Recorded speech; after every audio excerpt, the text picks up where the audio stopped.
जय हिंद प्यारे साथियों, मैं राजेश कुमार आप सभी को फिर से एक नए वीडियो में हार्दिक स्वागत करता हूँ। तो आज हम लोग इस टॉपिक में पढ़ेंगे, सेल के बारे में पूर्ण स्टडी करेंगे कि आखिर सेल होता क्या है। सेल के बारे में हम लोग पूरा जानकारी जानेंगे, सेल से संबंधित जितनी भी बातें आएंगे उन सभी बातों को कवर करेंगे। क्योंकि इसके पहले हमने पढ़ा था क्या, सेल्स ऑर्गन के बारे में। सेल्स ऑर्गन क्या होते हैं, सेल्स ऑर्गन 5 प्रकार के आपको बताया गया था, पांचों के बारे में पढ़े थे। लेकिन उसमें कोई टॉपिक आया था कि सेल ही समझ में नहीं आया, तो सेल आखिर होता क्या है, ठीक है। तो हम लोग इस टॉपिक में कवर करेंगे, सेल के बारे में पूर्ण स्टडी करेंगे, पूर्ण जानकारी को प्राप्त करेंगे कि आखिर ये सेल होता क्या है। यदि आप एक बायोलॉजी का स्टूडेंट है तो बायोलॉजी का स्टूडेंट होने के नाते आपको सेल के बारे में बहुत अच्छा से जानकारी प्राप्त होना चाहिए। तभी आप बायोलॉजी का कोई भी टॉपिक उठाइएगा तो सबसे पहले आपको ऐसा कह सकते हैं कि बायोलॉजी का सेल पता नहीं होगा तो आप किसी भी टॉपिक को कवर नहीं कर सकते। क्योंकि बोला जाता है किसी का बेस ही मजबूत नहीं होता है तो आगे क्या स्टडी करना। तो वही बात है कि सेल एक प्रकार का बोल सकते हैं बायोलॉजी का नींव है। नींव का मतलब आधार है। अब आप इसे अच्छी तरीका से समझ लेते हैं तो आपके आने वाले हर बायोलॉजी का टॉपिक आसान होगा। और मैं आशा करता हूँ कि आपको इसके इतना सेल के बारे में स्टडी करने के बाद एक भी सेल के बारे में ऐसा डाउट नहीं होगा जो आप पूछ सकते हैं, ठीक है। यदि डाउट भी होगा तो जरूर अपना मतलब कि कमेंट बॉक्स में डाउट कीजिएगा। लेकिन हम तो आशा करते हैं कि इतना पढ़ने के बाद डाउट होगा ही नहीं, क्योंकि सबसे पहले हम लोग समझेंगे सेल के बारे में। तो आइए स्टार्ट करते हैं। हाँ, यदि थोड़ा सा साउंड में प्रॉब्लम हो तो थोड़ा सा मैनेज कीजिएगा। साथ ही साथ यहाँ पे अच्छी प्रकार से दिख रही होगी तो अच्छी बात है, नहीं तो थोड़ा सा क्वालिटी को आप जाकर के सेटिंग से हाई कर लीजिएगा, ठीक है। तो आइए स्टार्ट करते हैं सेल। सेल की यदि मैं हिंदी में बात करूँ तो हिंदी में कहा जाता है कोशिका, यानी कि सेल। यदि आप सेल का फिगर देखना चाहें तो सेल तो बहुत बार देखे होंगे, लेकिन आप रियलिटी सेल ऐसा होता है अलग अलग प्रकार के देख सकते हैं। कुछ ऐसा सेल होता है तो कुछ ऐसा सेल होता है, कुछ ऐसा होता है, मतलब अलग अलग प्रकार के आपको देखने को मिलेंगे सेल। ऐसी बातें नहीं है, ठीक है। कोई आकार में लंबा होता है तो कोई छोटा होता है तो कोई गोलाकार होता है। इन सभी के बारे में यदि मैं सेल का आकार का बात करूँ तो सेल का आकार के बारे में हम लोग नेक्स्ट टॉपिक में बात कर लेंगे। लेकिन पहले हमें ये मोटो होना चाहिए कि आखिर सेल होता क्या है। सेल को समझ लेते हैं, ठीक है। तो आखिर जो हम लोग सेल नाम सुन रहे हैं ना, सेल, सेल का मतलब होता है कोशिका। कोशिका जो शब्द सुन रहे हैं ना, कोशिका शब्द की उत्पत्ति लैटिन भाषा के शब्द सेलुला से हुआ है, जिसका अर्थ होता है स्मॉल रूम, यानी कि छोटा कमरा। ये तो आप क्लास 9 से बातें याद करते आ रहे होंगे कि स्मॉल रूम सेलुला शब्द से हुआ है, सेल शब्द की उत्पत्ति जिसका अर्थ होता है स्मॉल रूम। लेकिन आज मैं रियलिटी में आपको बताऊंगा कि आखिर क्या कंडीशन था सबसे पहले कि जो सेल का उत्पत्ति हुआ था ना, वहां पे इसका नाम सेलुला रखा गया था, ठीक है। तो ये बातें हम लोग थोड़ा सा नीचे बातें आकर के पढ़ेंगे, जब इसके खोज से संबंधित कुछ बातें स्टडी करेंगे, ठीक है। ये बातें आपको फिर से मैं पीछे नीचे याद दिलाऊंगा, ये बातें आपको ऊपर में बताया गया था, ठीक है। यदि मैं इसका डिफिनेशन देना चाहूँ कि सेल होता क्या है, तो सेल को ऐसे समझने के लिए बहुत सारी आपको बातें मतलब कैसे बोल सकते हैं, बहुत आसान है बट थोड़ा समझना पड़ेगा। ऐसे यदि आपको मैं बताना चाहूँ तो जीवों जितने भी आपको इस धरातल पे जीव नजर आते हैं ना, अब थोड़ा सा थिंकिंग कीजिए कि आखिर ये जीवों का शरीर बना किससे होगा। जिस तरह से हम लोग देख पाते हैं छोटे छोटे घर, छोटे छोटे घर से बड़े बड़े घर, बहुत बड़े बड़े घर, तो क्या घरों को बनाने के लिए क्या लगता है, छोटे छोटे ईंट लगते हैं क्या? ऐसे माइंड में आप थिंकिंग कीजिए। आप छोटा घर देखिए तो उसको भी बनाने के लिए ईंट की आवश्यकता होती है, ठीक है। थोड़ा सा और बड़ा घर देख लीजिए तो उसमें भी बनाने के लिए ईंट की आवश्यकता होती है। अर्थात आप ये कह सकते हैं कि जिस तरह से छोटे घरों से लेकर के बड़े बड़े घरों को बनाने के लिए ईंट की आवश्यकता होती है, इसी प्रकार से इस धरातल पर बहुत सारे जीव हैं, तो उनको भी बनाने के लिए कुछ न कुछ चाहिए। क्या उनका भी शरीर ईंट से बना हुआ है क्या? नहीं। जिस तरह से घरों का आधार, घरों का स्ट्रक्चर ईंटों से तैयार होता है, छोटे छोटे बल्लू पत्थर से होता है ना, उसी प्रकार से आप जितने भी जीव देख पा रहे हैं ना, इन जीवों का सबसे छोटा एक इकाई को हम लोग कह देते हैं कोशिका, यानी कि सेल कह देते हैं, ठीक है। जिस प्रकार से घरों के एक ईंटा को हम लोग ईंट कह देते हैं, ठीक है। इसी प्रकार से सेल एज जितने भी जीव आप देख पा रहे हैं, छोटे से लेकर के बड़े बड़े जीव। अब जीव कौन कौन हो सकते हैं? जो भोजन कर रहे हैं, सांस ले रहे हैं, ऐसे बोल सकते हैं जो अपना लिविंग काम कर रहे हैं, एज अ भोजन करना, खाना पकाना, मतलब जो भी कर सकते हैं, मतलब कि रियलिटी में जीवित है। आप ऐसे बोल सकते हैं ईटा, क्या ईटा जीवित है क्या? नहीं ना। घरे जीवित है क्या? नहीं नहीं, ये सब जीवित नहीं है। लेकिन जो भी जीवित है ना, तो जीवित बने हैं तो सेल से बने हुए हैं। समझ में आई होगी बातें। अब सेल क्या ऐसे बोल सकते हैं कि सेल तो हम लोग को थोड़ा समझ में अभी आया कि जितने भी लिविंग ऑर्गेनिज्म यानी कि सजीव है ना, सभी का शरीर छोटे छोटे इकाई यानी कि कोशिकाओं से मिलकर के बना हुआ, और न जाने कितने सारे कोशिका मिल करके एक जीव का निर्माण कर रहे होंगे। ठीक है, यदि मैं अपना ह्यूमन का बात करूं तो ह्यूमन में न जाने आप एज ए इमेजिन नहीं कर पाएंगे कि यहाँ पे ह्यूमन में लाखों करोड़ों अरबों, आप गिनना भी चाहोगे ना तभी कोशिकाओं को नहीं गिन पाओगे। लेकिन कई छोटे छोटे भी जीव होते हैं, एज हम लोग इंसान इतने बड़े तो हम लोग में बहुत सारे कोशिका, और हम लोग से भी बड़े बड़े बहुत सारे जीव हैं जिनके अंदर भी कोशिका पाई जाती है, तो उनके अंदर बहुत सारी कोशिका होंगे। और ऐसे सोचिए कि हमसे छोटे छोटे भी तो जीव है ना, क्या उनका भी तो शरीर कोशिका से मिलकर बना हुआ, तो उनके अंदर कुछ मात्रा में हमसे कोशिका कम होगी। हाँ, यहाँ पे क्वांटिटी का बात किया जाएगा तो हमारे छोटे जीव बड़े जीव लेकर चले तो किसी में कोशिका कम तो किसी में ज्यादा होगा। लेकिन हाँ, ये बातें ध्यान दीजिएगा कि जितने भी जीव है ना, सभी जीवों का शरीर सेल से मिलकर के बना हुआ। ठीक है, ऐसे आपको बताएंगे कि हम लोग क्या है, हम लोग तो एक प्रकार का जीव है, हम लोग में बहुत सारी सेल पाई जा रही है। लेकिन आपको कई ऐसे जीव भी देखने को मिलेंगे जिनमें एक कोशिका पाई जाती है, यानी एकल कोशिकीय जीव कहते हैं। ठीक है, यदि मैं जीवों का वर्गीकरण करूंगा पढ़ूंगा उसके बारे में तो समझ जाऊंगा। ठीक है, लेकिन अभी हमारा मोटो बस ये है कि सेल को बहुत अच्छा सा तरह का समझेंगे। ठीक है, अब आगे चलते हैं। सेल के बारे में वही बातें लिखाया गया कि जीव यानी कि कोई भी जीव हो सकता है, हम भी जीव हो सकते हैं, छोटे छोटे कीड़े मकोड़े भी हो सकते हैं, बैल हाथी घोड़ा बकरी सब कुछ जीव ही है। ठीक है, तो जीवों के शरीर की सबसे छोटी रचनात्मक और एवं क्रियात्मक इकाई को ही कोशिका कहते हैं, जिससे मिलकर के संपूर्ण जीवों का शरीर का निर्माण होता है। अब यहाँ पे दो बातें शायद आपको न समझ में आए, एक होता है रचनात्मक और एक होता है क्रियात्मक। रचनात्मक का मतलब होता है संरचना तैयार करना। अब एज ए समझा जाए तो देखिएगा, सेल को दो नाम दिया जाता है, एक होता है स्ट्रक्चर यानी कि रचनात्मक बोला जाता है, और दूसरा यानी कि कार्यात्मक बोला जाता है, यानी फंक्शनल बोला जाता है। क्योंकि फंक्शन का मतलब होता है कार्य करना, और स्ट्रक्चरल यानी स्ट्रक्चर का मतलब होता है संरचना तैयार करना। समझ में आई होगी बातें। तो अब ये समझिएगा इसे दो नामों से क्यों हम लोग जानते हैं, क्योंकि यह कोशिका है जो पूरे जीवों का शरीर का रचना बनाती है। पहली बात तो जितने भी जीव है ना, सभी का कोई ना कोई आकार होता है, कोई ना कोई रचना होता है। तो जितने भी जीवों का रचना होता है ना, तो रचना बनाने का काम सेल करता है, पहली बात है। दूसरी बात है, मानव बॉडी सॉरी, जितने भी ऐसे बोल सकते हैं लिविंग ऑर्गेनिज्म यानी कि सजीवों का शरीर वर्क कर रहा है ना, तो सारे वर्क कौन करवाते हैं, तो ये कोशिका करता है। एज लाइक मैं समझना चाहूँ तो अभी मैं पढ़ा रहा हूँ तो पढ़ाने का काम मैं तो कर रहा हूँ, लेकिन हमारे अंदर यदि ये सेल काम नहीं करेगा ना, तो हम भी यहाँ पर काम नहीं करेंगे। यानी कि ऐसे कह सकते हैं कि कोशिका जीवों का संरचना बनाता है, साथ ही उसके अंदर जितने भी क्रिया होता है सभी क्रिया को यह यही करता है। इसी कारण से हम लोग कहते हैं रचनात्मक एवं क्रियात्मक इकाई भी कहते हैं। समझ में आई होगी बात। अब ऐसा आपसे थोड़ा सा एक बातें यहाँ पे कुछ ऐड कर दिया गया है, यदि कोई इंसान या तो कोई भी सेल के बारे में पूरा स्टडी कर रहा है, स्टडी का मतलब होता है पूरा बेसिक तरीका से जानकारी प्राप्त करना। एज अभी हम भी क्या कर रहे हैं, सेल के बारे में जानकारी प्राप्त करें, आप भी सेल के बारे में जानकारी प्राप्त करें।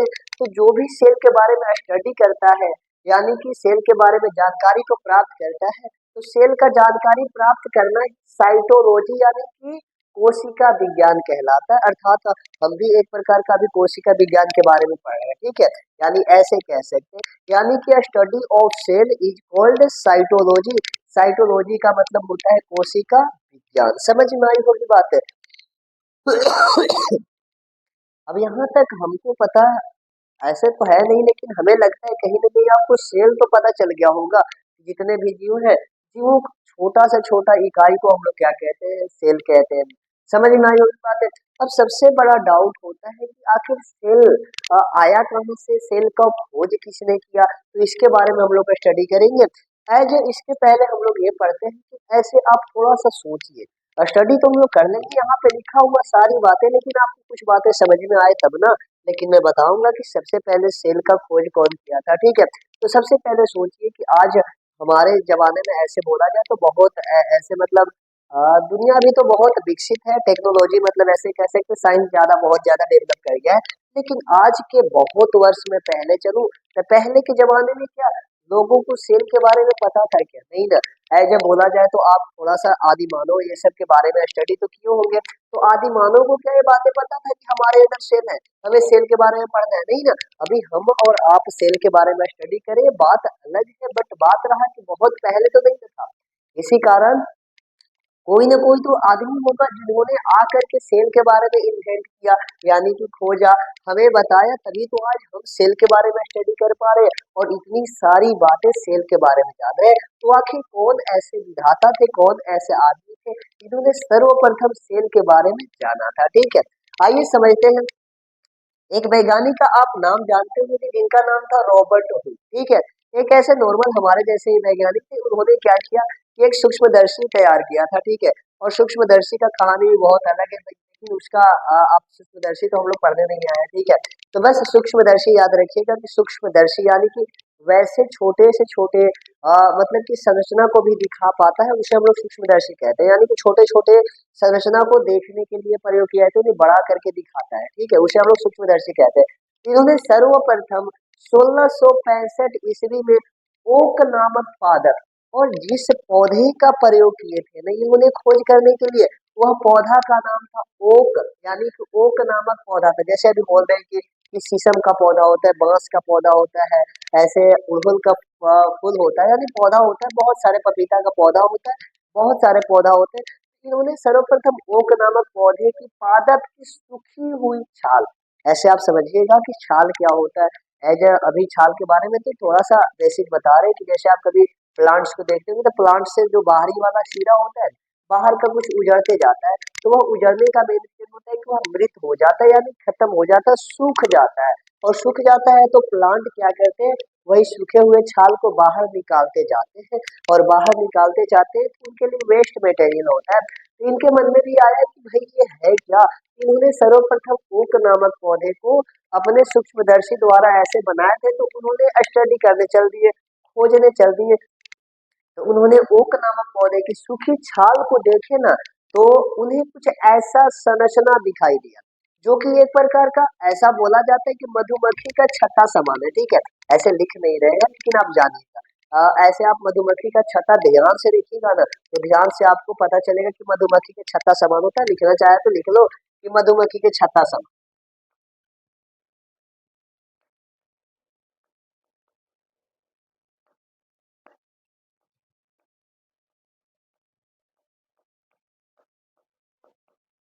मतलब ये बोलना चाहे कि मधुमक्खी जिस भी घर में रहती है ना, यदि आपके आसपास कहीं पेड़ पौधे पर मधुमक्खी लगाएंगे तब गौर करके देखिएगा, कुछ ऐसा स्ट्रक्चर आपको देखने को मिलेगा। तो उन्होंने भी देखा कि ऐसा स्ट्रक्चर दिख रहा है। हाँ, एक बात है और थोड़ा सा डाउट करती है कि वहाँ उन्होंने इस जो सूखी हुई छाल था ना, उनका नाम उन्होंने कॉर्क दिया था। तो ऐसे स्टार्टिंग में रियलिटी बताऊं कि मैं भी जब पढ़ रहा था तो उस समय समझा था कि कॉर्क का मतलब बोतल होता है, कुछ ऐसा वैसा होता है, लेकिन ऐसा मत समझिएगा क्योंकि बोतल में कोई प्रकार का सेल नहीं होता है। और ऐसे बोल सकते हैं तो प्लांट में सेल है, क्योंकि प्लांट एक प्रकार का पहले तो सजीव था लेकिन अब सूख गया तो निर्जीव है। अभी भी उसके अंदर कोशिका है, हाँ बात ये अलग है कि उनके अंदर कोशिकाएं मर गई। समझ में आई बात है, सूख गया छाल यानी मर गया। तो सूखी हुई छाल को ही हम लोग कहते हैं कॉर्क। तो कॉर्क का मतलब आप ये टेंशन मत लीजिए कि दूसरी बहुत बड़ी बला आ गई। ठीक है, तो उन्होंने सूक्ष्मदर्शी के माध्यम से देखा, तो उन्होंने पाया कि कॉर्क में कुछ ऐसा संरचना देखा जो कि मधुमक्खी के छत्ते के समान था। ठीक है, मधुमक्खी के छत्ते के समान था। और उन्होंने ऐसे संरचना में से प्रत्येक संरचना का नाम दिया सेलूला, यानी कि सबसे पहले आए थे कौन, रॉबर्ट हुक वैज्ञानिक, जिन्होंने कोशिका को तो खोज किया, और कब किया, सन 1665 ईस्वी में ये बातें बताया जा रहा है। 1665 एज अभी मान लिया जाए तो अभी 2025 है, लेकिन अभी से न जाने कितने वर्ष पहले। समझ में आई बात है। तो उस समय देखा तो उन्होंने को ऐसा कुछ मतलब संरचना दिखाई दिया, और प्रत्येक संरचना को उन्होंने नाम दिया सेलुला। तो अभी आपको तुरंत मैंने बताया था कि सेल शब्द की उत्पत्ति कहाँ से हुई है, ये सेलुला शब्द से हुआ है, जिसका अर्थ होता है छोटा कमरा। अब आप ही बताइए, क्या ये वाला छोटा सा कमरा के समान नहीं दिखाई दे रहा है क्या? ऐसे तो कह सकते हैं ना, ये पूरा संरचना जो है मधुमक्खी के छत्ते के समान है, लेकिन इनके एक जो कमरा है ना, एक कमरा को उन्होंने नाम दिया सेलूला। और ये जो कि एक प्रकार के ऐसे बोल सकते हैं जिसका अर्थ होता है छोटा सा कमरा, क्योंकि एक प्रकार का आप कमरा ले लीजिएगा तो कमरा का भी समान ऐसा मतलब बोल सकते हैं कि कमरे समान होता है। अब बाद में इन्होंने क्या किया, यही सेलूला को नाम बदल के रख दिया सेल, यानी कि कोशिका कह दिया। समझ में आई बात है? तो अब आपको यहाँ तक बातें बहुत अच्छा से क्लियर हो गया होगा कि सेल शब्द की उत्पत्ति कहाँ से हुई थी। तो सबसे पहले सेलूला कौन रखे थे? तो रॉबर्ट हुक वैज्ञानिक ने। लेकिन बाद में आगे चले तो उनको थोड़ा सा माइंड में कुछ प्रॉब्लम, मतलब प्रॉब्लम तो नहीं कह सकते लेकिन थोड़ा सा बदलाव आया होगा, तो उन्होंने सेलूला को सेल कह दिया, यानी कि कोशिका कह दिया। तो जो आज हम लोग कोशिका के बारे में पढ़ रहे हैं, तो यह शब्द भी इन्होंने ही दिया। लेकिन कैसे दिया, यही हम लोग पढ़ते हैं कि सेल शब्द की उत्पत्ति लैटिन भाषा के शब्द सेलूला, और यह लैटिन भाषा पहले के जमाने में चलता था। अब भाषा तो हिंदी, मराठी, भोजपुरी, पता नहीं क्या क्या चलता है, लेकिन अब लैटिन भाषा नहीं चलता। समझ में आई बात है? तो पहले जो भाषा चलता था उस भाषा में दे दिए थे सेल। यहाँ तक तो बातें आपको क्लियर होगा। एक इंटरेस्टेड बात है, ये रॉबर्ट हुक जो कि कोशिका का खोज किए थे ना सबसे पहले 1665 ईस्वी में, वह एक प्रकार का मृत कोशिका था, यानी डेड सेल था।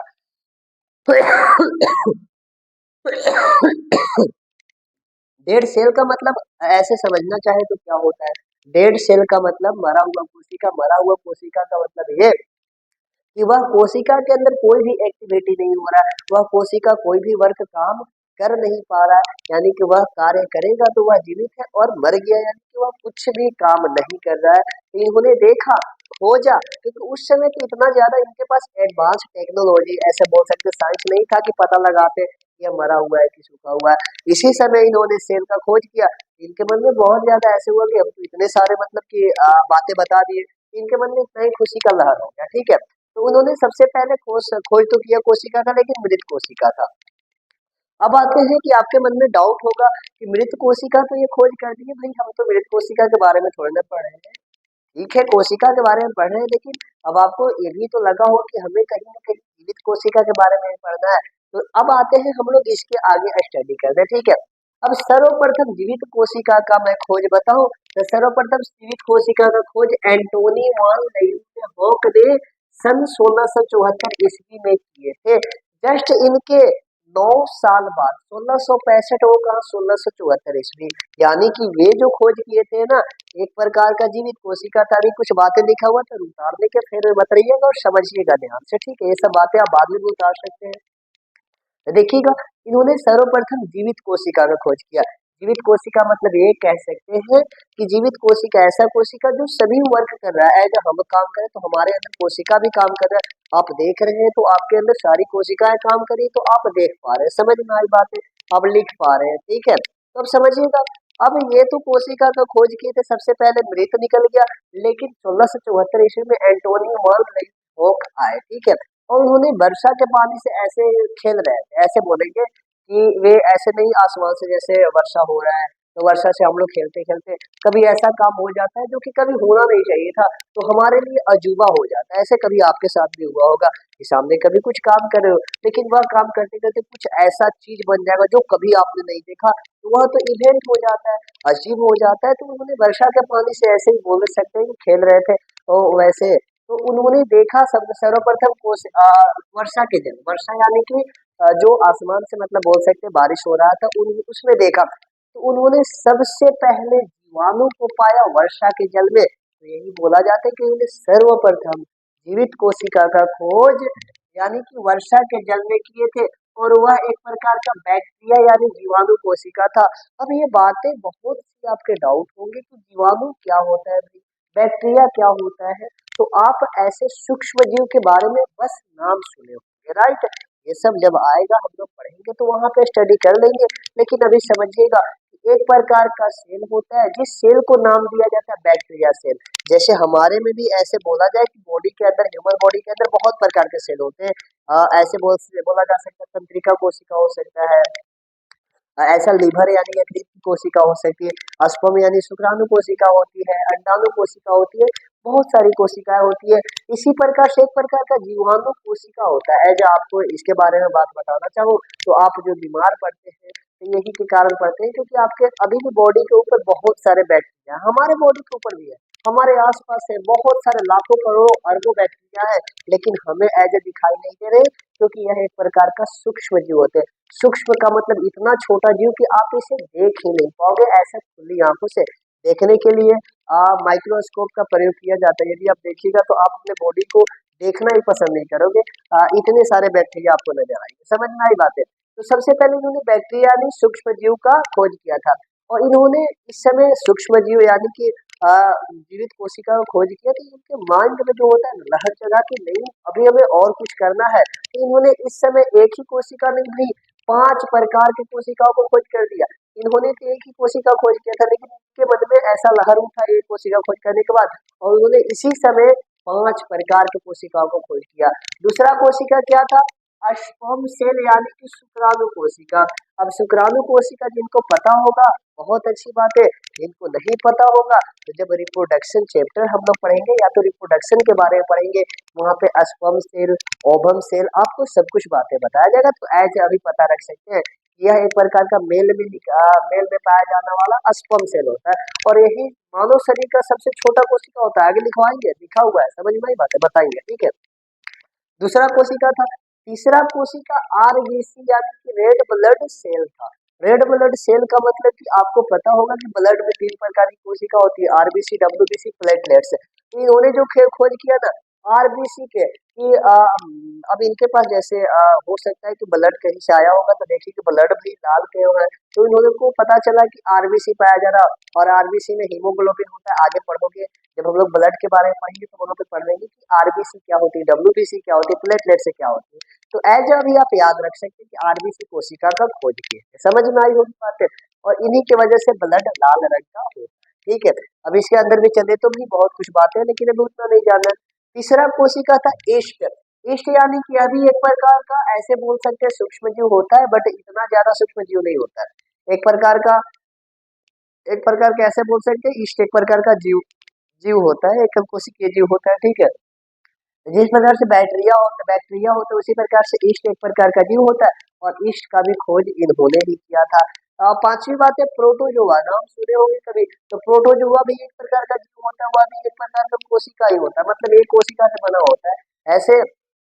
तो उन्होंने भी देखा कि प्रोटोजोआ का भी खोज इन्होंने किया था, मतलब कि एंटोनी लोग ने। एंटोनी कुल मिलाकर के 5 प्रकार की कोशिका का खोज किए थे। अब आपको बताया जाएगा आगे, ऐसे अभी आपको बहुत कुछ पढ़नी है बायोलॉजी में, तो बैक्टीरिया के बारे में पढ़ोगे, स्पर्म यानी रिप्रोडक्शन पढ़ोगे तो स्पर्म, ओवम, ये सब पढ़ लोगे, आरबीसी पढ़ लोगे, जब ब्लड पढ़िएगा तब ईस्ट, प्रोटोजोआ, एकल कोशिकीय, बहुकोशिकीय, ये सब कुछ बातें पढ़ लीजिएगा कितना क्या होते हैं, तो ठीक है। अभी बस ध्यान दीजिएगा ये 5 प्रकार के जीव का खोज किए थे। नहीं तो आप एक भी याद रख सकते हो कि बैक्टीरिया यानी कि जीवाणु का खोज सर्वप्रथम इन्होंने किया था, ठीक है, एंटोनी वान लैंगुएन हॉक ने, ठीक है।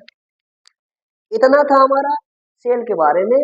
थोड़ी सी बातें मतलब क्या है, बोल सकते हैं कि फुल डिटेल बोल सकते हैं, क्योंकि सेल के बारे में कुछ है नहीं। अभी हम लोग जानेंगे आने वाले लेक्चर में कि सेल ऐसे कह दे तो हमारे अंदर जो सेल पाए जाते हैं, क्या पौधे भी तो जीव है ना, तो पौधे के अंदर क्या सेल सेम होते हैं हमारे वाले, और जैसे है क्या उसमें भी वैसे होते हैं, तो आपको बताएंगे वहां पे कि प्लांट में होते हैं सेम, लेकिन कुछ हमसे डिफरेंट होते हैं। इसी प्रकार से जो बैक्टीरिया मैंने बताया, तो इनके अंदर इतने छोटे छोटे जीव, क्या हमारे जैसे इनके अंदर कोशिका होते हैं क्या? नहीं, इनके अंदर कुछ अलग होते हैं। तो ये सब हम लोग जब कोशिका का प्रकार पढ़ेंगे ना, तो वहां पे जान लेंगे, और ये बातें भी पढ़ लेंगे कि प्लांट सेल, एनिमल सेल यानी कि पौधे की कोशिका और हम लोगों की कोशिका में क्या फर्क होती है। जब टॉपिक आएगा तो वहां पे हम लोग बहुत अच्छे से कवर कर लेंगे, बट हमारा भी मोटो यहाँ पर है कि हम लोग बस अभी सेल के बारे में समझेंगे, ठीक है। अब सेल से संबंधित कुछ महत्वपूर्ण बातें लिखवाया गया, इम्पोर्टेंट अबाउट सेल, यानी कि कुछ इम्पोर्टेंट बातें लिखवाया गया सेल के बारे में, समझ लीजिएगा। यदि बात किया जाए कि ह्यूमन यानी कि मानव बॉडी की सबसे बड़ी कोशिका क्या होती है, तो सबसे बड़ी कोशिका होती है अंडाणु, जिसे हम लोग कहते हैं ओभम सेल। अब बात आती है कि अंडाणु क्या होता है, तो अंडाणु के बारे में भी एक बातें बताते हैं कि अभी बस याद रख लीजिएगा, जब रिप्रोडक्शन पढ़ाएंगे तो वहां पर पढ़ लीजिएगा कि अंडाणु क्या होता है। बिकॉज अंडाणु भी एक प्रकार का मादा यानी महिलाओं में स्रावित किए जाने वाला एक प्रकार का कोशिका होता है जो रिप्रोडक्शन में भाग लेता है, तो वहां पे आपको बताया जाएगा, ठीक है। सबसे बड़ी कोशिका होती है भाई, अब यहाँ पे बोला जा रहा है मानव, यानी कि ऐसा हम नर मादा ऐसे बोल सकते हैं, तो क्या अलग अलग है क्या? सब तो ह्यूमन ही है ना, मानव ही है ना, मेल या तो फीमेल सब तो ह्यूमन ही होते हैं। समझ में आई बात है? यानी कि मानव शरीर की सबसे बड़ी कोशिका कौन है? अंडाणु यानी ओवम। ठीक है, इसी प्रकार से मानव शरीर की सबसे छोटी कोशिका कौन होती है? स्पर्म यानी कि शुक्राणु कोशिका, भी तुरंत मैंने बताया। और स्पर्म सेल का खोज कौन किए थे? एंटोनी वन लीeuwenhoek ने किए थे। कभी भूलिएगा नहीं, क्योंकि ये तो आप जानते हो। ठीक है, नहीं तो आपको बताया कि जब रिप्रोडक्शन चैप्टर पढ़ेंगे या तो रिप्रोडक्शन के बारे में पढ़ेंगे तो वहां पे बता दिया। ये था सबसे बड़ा कोशिका और ये मानव शरीर की सबसे छोटी कोशिका। और ये बात करें तो मेल में, और ये किसमें? फीमेल में, यानी कि अंडाणु फीमेल में स्रावित किया जाता है और शुक्राणु मेल में स्रावित किया जाता है। ठीक है, तीसरी बात है, मानव शरीर की सबसे लंबी कोशिका क्या होती है? तो याद रखिएगा तंत्रिका कोशिका, जिसे हम लोग कहते हैं न्यूरॉन सेल। हो सकता है दिखाई ना देगा, तो इंग्लिश मीनिंग होता है NEURON, न्यूरॉन सेल। यानी तंत्रिका कोशिका मानव शरीर में सबसे बड़ी कोशिका होती है। सबसे बड़ी नहीं कहेंगे, सबसे लंबी कोशिका होती है। इसका लंबाई जानिएगा तो लगभग 1 मीटर तक होता है। 1 मीटर मतलब समझ में आता है? 1 मीटर का मतलब इतना बड़ा का हो सकता है हमारे बॉडी में, ऐसे देखा गया। सब नहीं होते, बहुत छोटे छोटे भी होते हैं, लेकिन मैक्सिमम सबसे लंबे ये होते हैं। आपको तो बताया गया सेल का साइज इतना छोटा कि आप इसे कहीं ना कहीं देख भी नहीं सकते, लेकिन बताइए कितना लंबा लंबा है। समझ में आया बात? यानी कि सबसे लंबी कोशिका होती है। मानव शरीर में सबसे तेज विभाजन करने वाली कोशिका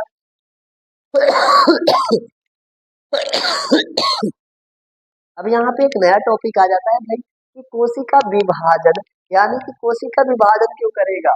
समझिएगा, कोशिका विभाजन का मतलब क्या होता है कि कोशिका 1 से 2, 2 से 4, 4 से 8, 8 से 16 ऐसे बढ़ते जाती है, तब जा करके एक छोटा सा इंसान बड़ा बनता है, फिर बड़ा बनता है, ऐसे करते करते बहुत बड़ा बनता है।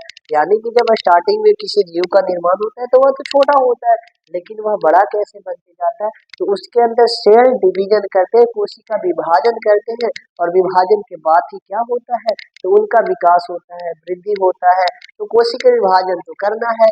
तो अब यही बोला जा रहा है कि मानव शरीर में ऐसा कौन सा अंग है जिनकी कोशिका सबसे तेज विभाजन करती है? भाई आप यहाँ देखो कि मतलब कि कभी अंगुली कट जाता है, थोड़ा सा कहीं से मांस कट जाता है तो वो तो रिकवर हो जाता है, लेकिन कुछ समय लगता है। लेकिन ऐसा कौन सा स्थान होता है जहां पर कोशिका बहुत तेजी मात्रा में विभाजन होता है? तो यकृत कोशिका यानी लीवर सेल। लीवर कुछ यहाँ पर होता है, जब आपको डाइजेस्टिव सिस्टम यानी कि पाचन तंत्र पढ़ोगे ना तो वहां पे बताया जाएगा। यहाँ पे इतना विभाजन करता है कि इसे मतलब कुछ चोट भी लग जाए, ऐसे बोला जाता है कि चक्कू भी मार दीजिएगा ना तो 1 दिन के अंदर एकदम ठीक कर देगा तुरंत, इसे कोई प्रॉब्लम ही नहीं है। लेकिन आउटी जगह पे लग जाए तो बहुत दिन तक ऐसे ठीक होने में लग जाता है। ठीक है, यानी कि यकृत कोशिका में कोई मतलब कि इतना ज्यादा विभाजन पाया जाता है कि तुरंत से अपने आप को ठीक कर लेता है। समझ में आई बात है? और मानव शरीर में विभाजन रहित सेल, विभाजन रहित का मतलब कि विभाजन कोई भी नहीं करता है, और विभाजन रहित और एक होता है विभाजन सहित। सहित का मतलब विभाजन हो रहा है और रहित का मतलब हो नहीं रहा है। तो ऐसा कौन सा सेल है भाई कि मानव शरीर में विभाजन करता ही नहीं? तो तंत्रिका कोशिका न्यूरॉन सेल। आप कभी देखे होंगे कि कोई कोई ज्यादा स्पीड में बाइक चलाते हैं या तो हेलमेट लगाते ही नहीं है, तो ये कभी गिर जाते हैं तो उनका माथा पे चोट लग जाता है, तो हमेशा गिरता रहता है। मतलब कि ऐसे बोल सकते हैं कि उनका दिमाग में काम नहीं करता। क्यों? क्योंकि उनका दिमाग का जो न्यूरॉन सेल है ना वो मर चुका है, खत्म हो चुका है। अब खत्म हो चुका है तो उनमें तो विभाजन करने की क्षमता है नहीं, और विभाजन नहीं करेगा तो सूचना को ले कौन जाएगा? क्योंकि सूचना को ले जाने का काम करता है तंत्रिका कोशिका। आप सब सेल का काम पढ़िएगा तो आपको बताया जाएगा तंत्रिका कोशिका सूचनाओं को ले जाता है। अभी हम बोल रहे हैं तो आप सुन पा रहे हैं, और वो सुना हुआ कानों से सूचना को दिमाग तक कौन ले जा रहा है? तंत्रिका कोशिका ले जा रहा है। आपको कोई पीछे से टच करेगा, चूटी काटेगा तो कौन ले जाएगा सूचना को? तंत्रिका कोशिका ले जाता है। समझ में आई बात है? इसी कारण से तंत्रिका कोशिका बहुत ही इम्पोर्टेंट है भाई। तो हमें इसे बचा करके रखना चाहिए, अपने आप को सेफ रखना चाहिए। समझ में आई बात है? ये तो मानव के बारे में 5 बातें था। अब आगे आते हैं, आपके मन में ऐसा भी डाउट होगा कि विश्व का सबसे बड़ा कोशिका कौन है और विश्व का सबसे छोटा? यानी कैसे बोल सकते हैं? इस धरातल पर कोई भी तो ऐसा जीव होगा मतलब जिसके कोशिका सबसे बड़े हो। यानी कि विश्व का सबसे बड़ा कोशिका होता है शुतुरमुर्ग का अंडा। आप कभी नाम सुनेंगे ऑस्ट्रिच, ऑस्ट्रिच इसे इंग्लिश में कहते हैं, हिंदी में कहा जाता है शुतुरमुर्ग का अंडा। जिसका वजन की मैं बात करूं तो 2 केजी का अंडा होता है। और 2 केजी का अंडा यानी कि आपको समझ में आया कि इतना बड़ा 2 केजी का अंडा क्या एक कोशिका होता है? एक कोशिका होता है जो कि 2 किलो का होता है। अभी आप ऐसे मार्केट में जाते हैं तो मार्केट में कभी अंडा उंडा खाया करते होंगे तो देखिएगा अंडा जो होता है ना, अंडा भी एक कोशिका होता है, यानी कि पूरा जो अंडा होता है ना एक ही कोशिका होता है, एक कोशिका मतलब पूरा एक कोशिका। हाँ, इसके बाद अंडा से नया जीव बनता है, जीव बनकर बड़ा सा बन जाता है, लेकिन स्टार्टिंग में एक कोशिका होता है। आप ऐसे बजा देंगे तभी तो हमारी बातों पर विश्वास नहीं होगा कि जो अंडा होता है एक कोशिका कैसे होता है, लेकिन रियलिटी में क्या होता है, अंडा भी एक कोशिका होता है, चाहे वह मुर्गी का अंडा हो, चाहे वह बतख का अंडा हो, या तो किसी का भी अंडा हो, लेकिन एक कोशिका होता है। बाद में विभाजन करके 2 4 6 8 ऐसे 10 करते करते एक नया जीव का निर्माण करता है। समझ में आई होगी बातें। और लास्ट पॉइंट है क्या, विश्व का सबसे छोटा कोशिका कौन होता है भाई। सबसे बड़ा तो जान लीजिए कि इसका 2 किलो का, 2 किलो का कोई बात देने वाला नहीं है, लेकिन 2 किलो भर अंडा किसी भी जीव का होता ही नहीं, जो कि शुतुरमुर्ग का होता है। लेकिन सबसे छोटा कोशिका कौन होता है, तो माइकोप्लाज्मा। आप कभी नाम सुने होंगे, एक प्रकार का जीव होता है। जब आप बैक्टीरिया के बारे में पढ़िएगा ना तो इसी के समूह में आता है माइकोप्लाज्मा, यानी कि यह भी एक प्रकार का जीव होता है जो कि सबसे छोटा होता है। इसका मैं आकार बताऊंगा तो मानिएगा नहीं, 0.1 माइक्रोमीटर, इसे कहते हैं माइक्रोमीटर। माइक्रोमीटर हम बोले थे भी नहीं लिखेंगे तो चलेगा। माइक्रोमीटर यानी कि इतना छोटा कि आप देख नहीं पाएंगे। माइक्रो का मतलब और छोटा, माइनस में कहीं ना कहीं चला जाता है। समझ में आई बात है, यानी 0.1 मीटर का बात नहीं, माइक्रोमीटर है। जब पता चले तो लिखिएगा, नहीं तो कोई जरूरत नहीं उतना माइक्रोमीटर, बस याद रखिएगा सबसे छोटा कोशिका माइक्रोप्लाज्मा, सबसे बड़ा कोशिका विश्व का शुतुरमुर्ग का अंडा। बाकी मानव में इतनी सारी बातें आपको बता दिया गया। अब हमें नहीं लगता है कि इतनी सारी बातें कोशिका के बारे में पढ़ने के बाद कोशिका से रिलेटेड आपको कोई डाउट हो सकता है। यदि जो डाउट होगा तो उसे कृपया आप पूछ सकते हैं। बाकी हम लोग नेक्स्ट टॉपिक में पढ़ेंगे कि आपका डाउट होगा कि छोटे छोटे जीव अलग जीव है भाई, तो कोशिका तो अलग अलग होना चाहिए ना। और वैसे बात करें तो प्लांट की कोशिका क्या होती है, ह्यूमन की कोशिका क्या होती है, तो हम लोग इसके माध्यम से सेल के बारे में भी स्टडी किए। प्लांट सेल, एनिमल सेल, इसके बारे में पढ़ लेंगे। और आगे हम लोग सेल के प्रकार भी पढ़ेंगे, और इसमें आया कोशिका विभाजन, सेल डिवीजन, उसके बारे में पढ़ेंगे। फिर आएगा रिप्रोडक्शन, सब करके हम लोग बायोलॉजी का बहुत अच्छा से हम लोग स्टडी कर लेंगे। आशा करते हैं आपको यहाँ तक बहुत अच्छा समझ में आया होगा। फिर मिलते हैं ऐसे मजेदार नेक्स्ट वीडियो में। तो आज के लिए सभी को धन्यवाद।